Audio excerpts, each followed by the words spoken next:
بسم اللہ الرحمن الرحیم۔ السلام علیکم دوستو۔ مشہور روایت ہے کہ حضرت آدم علیہ السلام کا قد بہت بڑا تھا، شاید جنت کے 60 گز کے برابر۔ جب آسمان سے زمین پر اتارا جا رہا تھا تو درازی قد کی وجہ سے لہرا رہے تھے۔ اللہ تعالیٰ نے درازی قد کو مختصر کر دیا اور آپ علیہ السلام دنیا کے 60 گز کے برابر ہو گئے اور سیدھے اترنے لگے۔ پیارے دوستو، آج کی اس ویڈیو میں ہم آپ کو حضرت آدم علیہ السلام کے بارے میں ایسی دلچسپ معلومات بتائیں گے جو بہت کم لوگ جانتے ہیں اور بتاتے ہیں، اور اس معلومات کے ساتھ آپ کو آپ علیہ السلام کی زندگی کا مکمل قصہ بھی سنائیں گے جو آپ علیہ السلام کی تخلیق سے لے کر آپ علیہ السلام کی وفات تک کے حالات و واقعات پر مشتمل ہے۔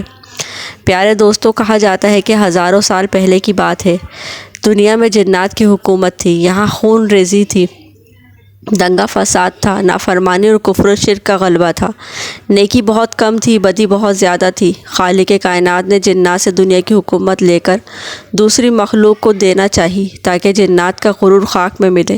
اللہ تعالیٰ نے فرشتوں کو اطلاع دی کہ میں زمین پر اپنا خلیفہ بنانا چاہتا ہوں جو اختیار اور ارادے کا مالک ہوگا اور میری زمین پر جس قسم کا تصرف کرنا چاہے گا کرے گا اور اپنی ضروریات کے لیے اپنی مرضی کا کام لے سکے گا۔ گویا وہ میری قدرت اور میرے تصرف اور اختیار کا مظہر ہوگا۔ لہٰذا اللہ تعالیٰ نے حضرت آدم علیہ السلام کو مٹی سے پیدا کیا اور ان کا خمیر تیار ہونے سے قبل فرشتوں کو اطلاع دی کہ اے ملائکہ، میں اس زمین میں ایک خلیفہ بنانے والا ہوں۔ حضرت آدم علیہ السلام کا خمیر مٹی سے گوندا گیا اور ایسی مٹی سے گوندا گیا جو نت نئی تبدیلی قبول کرنے والی تھی۔ جب یہ مٹی تختہ ٹھیکری کی طرح کھنکھنانے لگی اور آواز دینے لگی تو اللہ تعالیٰ نے اس کے جست خاکی میں روح پھونکی۔ ابھی روح ناک نتنوں سے داخل ہو کر دماغ تک پہنچی ہی تھی، حضرت آدم علیہ السلام کو چھینک آئی۔ اسی وقت حضرت آدم علیہ السلام کو اللہ تعالیٰ کی طرف سے الہام ہوا کہ اس چھینک کے جواب میں الحمدللہ کہیں۔ آدم علیہ السلام نے چھینک لیتے ہی الحمدللہ کہا۔ اس کے جواب میں عرش معلیٰ سے یرحمک اللہ، یعنی اللہ تجھ پر رحم کرے گا، جواب آیا۔ رفتہ رفتہ روح آدم حضرت آدم علیہ السلام کے تمام جست خاکی میں سرایت کر گئی۔ یوں وہ مٹی کا پتلا، گوشت پوشت، ہڈی پٹھے کا زندہ انسان بن گیا اور ارادہ، شعور، حس، عقل اور وجدان، جذبات اور کیفیات کا حامل نظر آنے لگا۔ ایسے آدم علیہ السلام کی تخلیق اللہ کے حکم اور ارادے سے مکمل ہوئی۔ پھر اللہ تعالیٰ نے حضرت آدم علیہ السلام کا اعزاز بڑھانے کے لیے انہیں اپنے علم سے علم عطا کیا۔ قرآن میں آتا ہے اور اللہ تعالیٰ فرماتے ہیں، آدم کو اللہ نے سارے نام سکھا دیے۔ اللہ تعالیٰ نے فرمایا، اے ملائکہ، ان چیزوں کے نام بتاؤ۔ فرشتوں کو بھی خبر تک نہ تھی کہ چیزوں کے کیا نام ہیں۔ کائنات کی تمام اشیاء ان فرشتوں کے سامنے پیش ہیں اور ان کے نام ان معصوموں سے دریافت ہو رہے ہیں۔ چنانچہ اس عظیم سوال پر سارے فرشتے عاجز ہوئے اور سب نے انکساری سے عرض کیا، ہمیں تو بس وہی علم ہے جو تو نے ہمیں عطا کر رکھا ہے، یعنی ذکر خدا اور تسبیح الہی، اور فی الحقیقت تو ہی سب چیزوں کو جاننے والا ہے اور بڑا حکمت والا ہے۔ اللہ نے کہا، آدم، تم ان کو ان چیزوں کے نام بتاؤ۔ چنانچہ جب انہوں نے ان کے نام بتائے تو اللہ نے فرشتوں سے کہا کہ کیا میں نے تم سے نہیں کہا تھا کہ میں آسمانوں اور زمینوں کے بھید جانتا ہوں، اور جو کچھ تم ظاہر کرتے ہو اور جو کچھ تم چھپاتے ہو مجھے اس سب کا علم ہے۔ سورۃ البقرہ آیت نمبر 33 میں آیا ہے، جب حضرت آدم علیہ السلام کی علمی برتری تمام جنات اور ملائکہ پر اشکار اور ظاہر ہو گئی تو آدم علیہ السلام کا اعزاز اور بڑھا۔ پھر اللہ تعالیٰ نے فرشتوں کو حکم دیا کہ آدم علیہ السلام کو سجدہ کرو، تو فوراً تمام فرشتوں نے کامل ارشاد کی اور سجدے میں گر پڑے، سوائے شیطان کے، وہ سجدے میں نہ جھکا، جیسا کہ سورۃ الاعراف میں ہے، اور ہم نے تمہیں پیدا کیا اور تمہاری صورت بنائی۔ پھر فرشتوں سے کہا کہ آدم کو سجدہ کرو، چنانچہ سب نے سجدہ کیا سوائے ابلیس کے، وہ سجدہ کرنے والوں میں شامل نہ ہوا۔ کتب تفاسیر اور تواریخ میں مرقوم ہے کہ ابلیس نے صرف اسی ذام میں نافرمانی کی کہ آدم علیہ السلام کی اصل اعلیٰ اور افضل نہیں ہے، یعنی مٹی آدم علیہ السلام کی اصل ہے اور وہ آگ کی پیداوار ہے۔ اللہ نے کہا، اچھا تو یہاں سے نکل جا کیونکہ تو مردود ہو گیا ہے۔ لہٰذا ابلیس کا لباس بزرگی اور کرامت اتار لیا گیا اور اسے لعنت اور پھٹکار کا جامہ پہنا دیا گیا اور ملعون کر کے مقام قرب سے نکال دیا گیا۔ روایت میں آتا ہے کہ ابلیس کا حسن و جمال ملائکہ سے بھی بہت اچھا تھا، وہ نہایت نورانی صورت تھا، مگر آج غرور اور نافرمانی کے سبب ایسی صورت ہو گئی جو دیکھتا تھا اس پر لعنت ملامت کرتا تھا۔ حضرت آدم علیہ السلام کو اللہ تعالیٰ نے جنتی لباس پہنایا اور جنت میں داخل فرمایا۔ آپ علیہ السلام جنت میں جہاں چاہتے گھومتے، جو چاہتے کھاتے، لیکن خود کو اکیلا محسوس کرتے۔ اللہ تعالیٰ نے بی بی حوا کو آپ کی بائیں طرف کی پسلی سے پیدا کیا۔ جس وقت بی بی حوا پیدا ہو رہی تھی، فرشتوں سے پردہ کرایا گیا۔ بی بی حوا دنیا کی نہایت خوبصورت خاتون تھی۔ جب حضرت آدم علیہ السلام سو کر اٹھے تو پوچھا، تم کون ہو؟ انہوں نے کہا کہ مجھے اللہ نے آپ کے لیے پیدا کیا ہے کہ آپ مجھ سے سکون حاصل کریں اور آپ کی تنہائی ختم ہو سکے۔ وہ دونوں خوشی سے جنت میں رہنے لگے۔ اللہ تعالیٰ نے فرمایا، تم جہاں جانا چاہو جا سکتے ہو، جو کھانا چاہو کھا سکتے ہو، بس ایک درخت کا پھل کھانے کے لیے منع کیا ہے کہ اگر کھاؤ گے تو نقصان اٹھاؤ گے۔ ابلیس تمہارا اور تمہاری بیوی کا دشمن ہے، کہیں ایسا نہ ہو وہ تمہیں جنت سے نکال دے اور تم اس مصیبت میں پڑ جاؤ۔ ادھر ابلیس کو ایک پل چین نہیں آ رہا تھا۔ اس نے بی بی حوا یعنی عورت ذات کو استعمال کرنے کا منصوبہ بنایا۔ ابلیس نے بی بی حوا کو بہکانا شروع کر دیا۔ ان کے دل میں وسوسہ ڈالنے لگا کہ اس درخت کا پھل کھا لو کہ جس سے اللہ تعالیٰ نے منع فرمایا ہے۔ کھا لو گے تو تم ہمیشہ ہمیشہ کے لیے جنت میں رہ پاؤ گے فرشتوں کی طرح، ورنہ تم مر جاؤ گے۔ کہا جاتا ہے کہ شیطان سانپ کے ساتھ مل کر جنت میں گیا اور ان سے بات کی، اللہ کے نام کی قسمیں کھائیں اور قسمیں کھا کر انہیں یقین دلایا کہ اللہ نے اس درخت سے شروع میں روکا تھا، اس لیے کیونکہ اس وقت تمہاری نئی پیدائش ہوئی تھی، تمہارا جسم اسے برداشت نہیں کر سکتا تھا۔ اب ایک عرصہ ہو گیا، اب تم اسے برداشت کر سکتے ہو، اب اسے کھانے میں کوئی حرج نہیں ہے۔ بی بی حوا اس کی باتوں میں آ گئی۔ بہرحال دونوں ابلیس کے بہکاوے میں آ گئے اور ایک دن انہوں نے وہ پھل کھا لیا۔ اب اللہ تعالیٰ نے انہیں جنت سے اترنے کا حکم دیا اور فیصلہ فرمایا، تم انسان اور شریر جنات زمین پر بھیجے جا رہے ہو، تم زمین پر ایک دوسرے کے دشمن ہوں گے، قیامت تک تم ایک دوسرے کے خلاف رہو گے۔ اس دوران جو میرے بھیجے ہوئے پیغمبروں کی اطاعت کرے گا وہ کامیاب ہوگا اور جو شیطان کے راستے پر چلے گا وہ جہنم میں جائے گا۔ تمہیں ایک وقت تک دنیا میں رہنا ہوگا، فائدے اٹھانے ہوں گے، تم یہی زندگی بسر کرو گے، یہی مرو گے اور یہی سے تم دوبارہ اٹھائے جاؤ گے۔ کہا جاتا ہے کہ حضرت آدم علیہ السلام اور حوا دونوں کو الگ الگ مقامات پر اتارا گیا۔ حضرت آدم علیہ السلام کو کوہ ہند میں اور حوا علیہ السلام کو جرہ میں دونوں شرمندہ تھے۔ انہوں نے اپنی غلطی پر توبہ کرنی چاہی لیکن الفاظ سمجھ نہیں آ رہے تھے۔ اللہ تعالیٰ نے انہیں یہ کلمات سکھائے، ربنا ظلمنا انفسنا وَإِن لَّمْ تَغْفِرْ لَنَا وَتَرْحَمْنَا لَنَكُونَنَّ مِنَ الْخَاسِرِينَ۔ سورہ اعراف میں اس کا ترجمہ ہے، اے ہمارے رب، ہم اپنی جانوں پر ظلم کر گزرے ہیں اور اگر آپ نے ہمیں معاف نہ کیا، ہم پر رحم نہ کیا تو یقیناً ہم نامراد لوگوں میں شامل ہو جائیں گے۔ جب انہوں نے یہ کلمات کہے تو اللہ تعالیٰ نے انہیں معاف کر دیا۔ وہ عرفات کے میدان میں ایک دوسرے کو تلاش کرنے میں کامیاب ہو گئے۔ یہیں سے دنیا میں انسانیت کے دور کا آغاز ہوا۔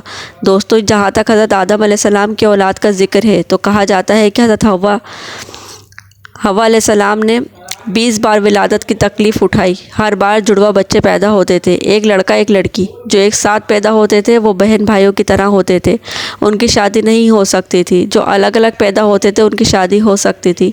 انسانی آبادی کے لیے اس وقت اللہ تعالیٰ نے یہی حکم بطور شریعت نازل فرمایا تھا۔ اسی طرح بی بی حوا نے کل 40 بچوں کو جنم دیا تھا۔ یاد رہے کہ حضرت آدم علیہ السلام نبی ہیں لیکن تشریحی نبی نہیں، بلکہ ان نبیوں میں سے ہیں جو دنیا کی شروعات میں تعلیم انسان کے لیے بھیجے گئے۔ حضرت آدم علیہ السلام نے اپنی اولاد کو وہ سب سکھایا جو اللہ تعالیٰ نے انہیں سکھایا تھا۔ سب ایک اللہ کی عبادت کرتے، کھیتی باڑی کرتے اور جانوروں کو پالتے۔ پیارے دوستو، ہم آپ کو حضرت آدم علیہ السلام کی وفات کے بارے میں بھی بتائیں گے اور آپ علیہ السلام نے کتنی عمر پائی یہ بھی بتائیں گے، لیکن پہلے آپ کو حضرت آدم علیہ السلام سے جڑی کچھ دلچسپ معلومات بتاتے ہیں۔ دوستو، کیا آپ نے کبھی سنا ہے کہ حضرت آدم علیہ السلام کو آدم کیوں کہتے ہیں؟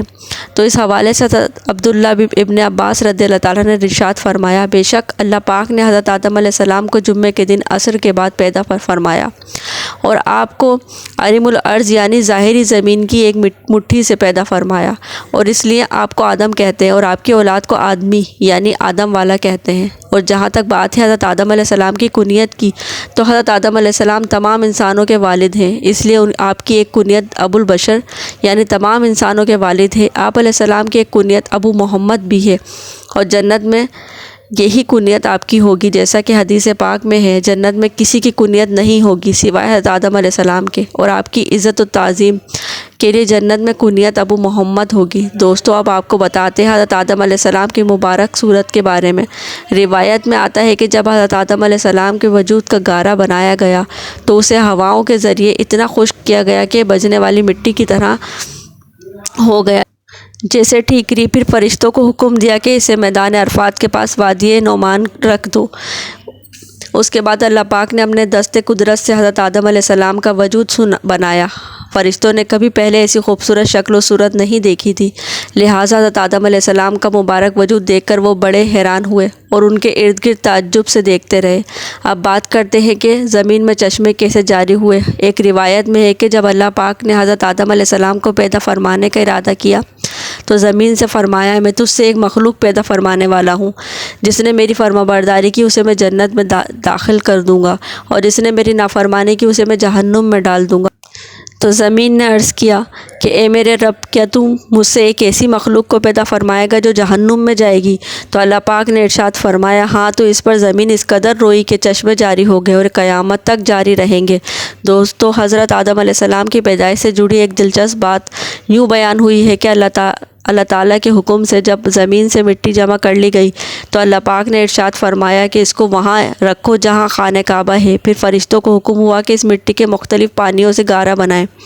پھر اس پر 40 دن بارش ہوئی، 39 دن غم کی اور 1 دن خوشی کی۔ اسی لیے انسان کی زندگی میں خوشی کم اور غم زیادہ ہے۔ اور آپ علیہ السلام کی پیدائش سے جڑی ایک اور معلومات ملاحظہ فرمائیں جو کہ کھجور، انگور اور انار کی پیدائش کے حوالے سے ہے۔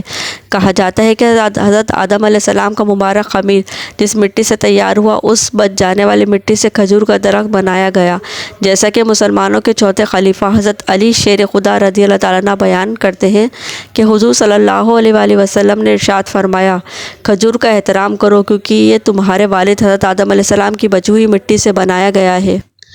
ایک اور روایت میں ہے کہ کھجور، انار اور انگور کو حضرت آدم علیہ السلام کی بچی ہوئی مٹی سے پیدا کیا گیا ہے۔ رہی بات یہ کہ حضرت آدم علیہ السلام کی پیدائش کے لیے زمین سے مٹی کس فرشتے نے لائی تھی، اس حوالے سے روایت ہے کہ اللہ پاک نے حضرت جبریل علیہ السلام کو حکم فرمایا تھا کہ زمین سے ایک مٹھی مٹی اٹھا کر لاؤ۔ حضرت جبریل علیہ السلام نے زمین سے مٹی اٹھانی چاہی تو زمین نے اس کا سبب پوچھا۔ آپ علیہ السلام نے سارا ماجرا بیان کیا، جس پر زمین کہنے لگی، میں خدا کی پناہ چاہتی ہوں اس بات سے کہ مجھ سے کچھ کام کیا جائے یا میری کوئی چیز خراب کی جائے۔ آپ علیہ السلام مٹی لیے بغیر واپس لوٹے اور عرض کی، اے میرے رب، زمین نے تیری پناہ مانگی اور میں تیرا نام پاک تیری عزت ادب کرتے ہوئے واپس آ گیا اور اس سے پناہ دے دی۔ پھر اللہ پاک نے حضرت میکائیل علیہ السلام کو بھیجا تو انہوں نے بھی اسے پناہ دی اور بارگاہ الہی میں وہی عرض کیا جو حضرت جبریل علیہ السلام نے کیا تھا۔ پھر اللہ پاک نے حضرت اسرافیل علیہ السلام کو بھیجا تو وہ بھی اسی طرح واپس آ گئے۔ پھر حضرت اسرائیل علیہ السلام کو بھیجا۔ جب زمین نے ان سے پناہ مانگی تو انہوں نے فرمایا، میں اس بات سے اللہ پاک کی پناہ مانگتا ہوں کہ اس کے حکم پر عمل کیے بغیر واپس چلا جاؤں۔ چنانچہ انہوں نے زمین سے مٹی لے لی تو اللہ پاک نے روح قبض کرنے کا کام بھی انہیں کے ذمہ لگا دیا کہ تم نے ہی اس مٹی کو زمین سے الگ کیا ہے، تم ہی اسے ملانا، اور ان کا نام ملک الموت یعنی موت کا فرشتہ رکھ دیا۔ دوستو رہا یہ سوال کہ یہ کتنے قسم کی مٹیاں تھیں، تو اللہ پاک نے آخری نبی محمد مصطفیٰ صلی اللہ علیہ وآلہ وسلم نے ارشاد فرمایا، اللہ پاک نے آدم علیہ السلام کو ایک مٹی سے پیدا کیا جو تمام روحیں زمین سے لی گئی، لہٰذا اولاد آدم زمین کے انداز پر آئی تو ان میں سرخ، سفید، کالے، درمیانے، نرم اور سخت، پلید، پاک ہے۔ بعض حضرات نے فرمایا کہ حضرت آدم علیہ السلام کی مٹی میں 60 قسم کے رنگ شامل تھے، وہ تمام آپ علیہ السلام کی اولاد میں پائے جاتے ہیں۔ اب آپ کو یہ بتاتے ہیں کہ حضرت آدم علیہ السلام کی پیدائش کس دن ہوئی اور جمعے کو جمعہ کہنے کی وجہ کیا ہے۔ یاد رہے کہ جمعے کے معنی ہے مجتمع ہوتا، مکمل ہونا۔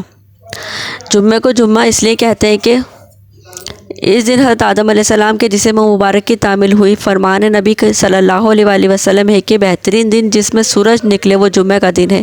اسی دن حضرت آدم علیہ السلام کو پیدا کیا گیا، اسی دن انہیں جنت سے زمین پر اتارا گیا، اسی دن ان کی توبہ قبول فرمائی گئی، اسی دن ان کی وفات ہوئی اور اسی دن قیامت قائم ہوگی۔ دوستوں، مذکورہ حدیث میں حضرت آدم علیہ السلام کی پیدائش سے مراد یا تو ان کے جسم شریف کی تکمیل ہے یا جسم میں روح پھونکنا مراد ہے، کیونکہ حضرت آدم علیہ السلام کے جسم کی ساخت تو بہت عرصے تک ہوتی رہی۔ ہر قسم کی مٹی پانی کا جمع فرمانا، پھر اس کا خمیر کرنا، پھر اعضاء ظاہری باطنی کا بنانا، پھر بہت روز تک سکھانا، اس میں بہت دن لگے۔ یہ ایک دن اور ایک ساتھ میں نہیں ہوا۔ دوستو، ایک اور دلچسپ بات جو آپ علیہ السلام کی پیدائش اور انسان کے جسم سے روح نکلتے وقت کی تکلیف سے متعلق ہے، ملاحظہ فرمائے۔ کہتے ہیں کہ جب اللہ پاک نے روح کو حضرت آدم علیہ السلام کے جسم مبارک میں داخل ہونے کا حکم دیا تو روح نے عرض کیا، یا اللہ پاک، یہ جگہ نہایت گہری اور اندھیری ہے۔ 3 بار حکم الہی ہوا اور تینوں بار روح نے یہی جواب دیا، تو اللہ پاک نے فرمایا، نہ چاہتے ہوئے داخل ہو رہی ہے تو نکلتے ہوئے بھی سخت تکلیف ہوگی۔ یہی وجہ ہے کہ جب انسان کے جسم سے روح نکلتی ہے تو سخت تکلیف ہوتی ہے۔ یہ تھی کچھ معلومات جو حضرت آدم علیہ السلام سے منسلک تھی۔ چلیے اب آپ کو سناتے ہیں آپ علیہ السلام کی عمر مبارک کی اور آپ علیہ السلام کی وفات کی۔ یاد رہے کہ حضرت آدم علیہ السلام کی اصل عمر 1000 برس تھی۔ روایت میں آتا ہے اپنی عمر کے 40 سال آپ علیہ السلام نے حضرت داؤد علیہ السلام کو دینے کا کہہ دیا تھا، اس لیے آپ کا انتقال 960 برس کی عمر میں ہونے والا تھا۔ جب حضرت آدم علیہ السلام 960 سال کے ہوئے تو بچوں سے کہا کہ مجھے جنت کے پھل کھانے کی خواہش ہو رہی ہے۔ سارے بچے ادھر ادھر پھیل گئے پھل ڈھونڈنے کے لیے۔ راستے میں ان کو موت کے فرشتے ملے جو انسانی شکل میں تھے۔ انہوں نے کہا کہ واپس جاؤ، حضرت آدم علیہ السلام کی موت کا وقت قریب ہے۔ فرشتوں نے حضرت آدم علیہ السلام کی روح قبض کی، غسل دیا، خوشبو لگائی اور دفنا دیا۔ آپ کی موت کے بعد حضرت شیس علیہ السلام کے سر پر نبوت اور خلافت کا تاج سجایا گیا۔ کہا جاتا ہے کہ حضرت آدم علیہ السلام کی وفات کے 1 سال بعد بی بی حوا کا بھی انتقال ہو گئے۔ یہ تھی ہماری آج کی ویڈیو۔ آج کے لیے بس اتنا ہی، پھر حاضر ہوں گے نئی ویڈیو کے ساتھ۔ جانے سے پہلے اس ویڈیو کو شیئر کر دیں تاکہ ہر مسلمان تک ایمان افروز واقعات پہنچ جائیں۔ چینل کو ضرور سبسکرائب کریں اور ساتھ میں لگے گھنٹی کے بٹن کو کلک کریں تاکہ ہر آنے والی نئی ویڈیو کا نوٹیفیکیشن آپ کو ملتا رہے۔ اپنا بہت خیال رکھیے گا، دعاؤں میں یاد رکھیے گا۔ اللہ تعالیٰ آپ سب کے لیے بہت آسانیاں پیدا کرے۔ اللہ حافظ۔